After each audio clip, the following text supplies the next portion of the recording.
Hello बच्चों, चलो इस प्रश्न को पढ़ते हैं। इस प्रश्न में पूछा हुआ है एक गैसीय अणु का औसत वेग कितने गुना बढ़ जाता है जब को 2 गुना किया जाता है। ठीक है, तो यहाँ पर हमारे पास में सबसे पहले हम इस प्रश्न की मुख्य अवधारणा को सीखते हैं।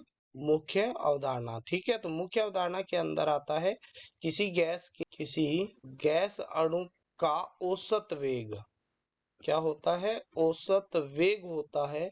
वो कितना होता है, वो आता है आपके पास में 8 RT अपोन में क्या आता है, M।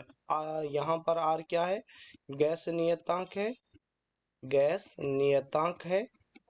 और अगर हम इसको मान लेते हैं एवरेज, ये कौन सा है, एवरेज वाला वेग है। ठीक है, AV से लिखते हैं इसको। और यहाँ पर T क्या है, ताप है। और M क्या है, वो है अणुभार है, वो क्या है, अणुभार है। ठीक है, तो अगर हम V एवरेज अगर 1 पर बात करते हैं तो ये आपके पास में आ जाता है रूट में ART अपोन में, इसको ये T1 पर बात करते हैं M। और अगर हम एवरेज की बात करते हैं किसके ऊपर, टू ये हो गया एट टेम्परेचर, किसके ऊपर, T1 ताप पर। और ये हो गया आपके पास में 8RT2 डिवाइड बाई M, क्योंकि मोलर मास ताप पर निर्भर नहीं करता है, तो ये भी आपके पास में क्या हो जाएगा, टेम्परेचर T2 हो जाएगा। ठीक है, अगर दोनों को भाग दे देते हैं तो हमारे पास में क्या आ जाएगा, यहाँ पर आ जाएगा V किस कंडीशन में, फर्स्ट कंडीशन में, डिवाइड बाई V एवरेज किस कंडीशन में, सेकंड कंडीशन में। और ये कितना आ जाएगा, T1 डिवाइड बाई T2 का रूट के बराबर आ जाएगा। ठीक है, क्योंकि ये चीजें आपस में क्या हो जाएगी, 8RT अपॉन M से 8RT upon M cancel out हो जाएगा। ठीक है, तो यहाँ पर अगर हमारे पास में दिया गया है 2T2 है, वो किसके इक्वल है, 2 गुना कर दिया है।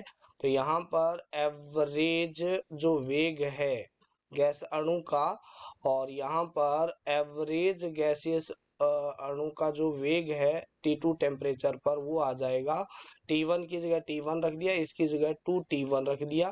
ठीक है, तो यहाँ से T1 क्या हो जाएगा, कैंसल आउट हो जाएगा।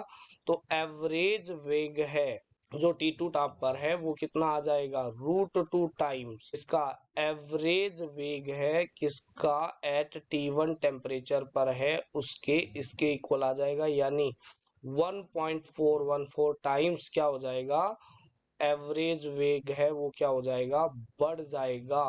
किस पर, अगर मैं ताप को क्या कर देता हूँ, डबल कर देता हूँ। ठीक है, तो ये आपका क्या हो जाएगा, सही उत्तर हो जाएगा।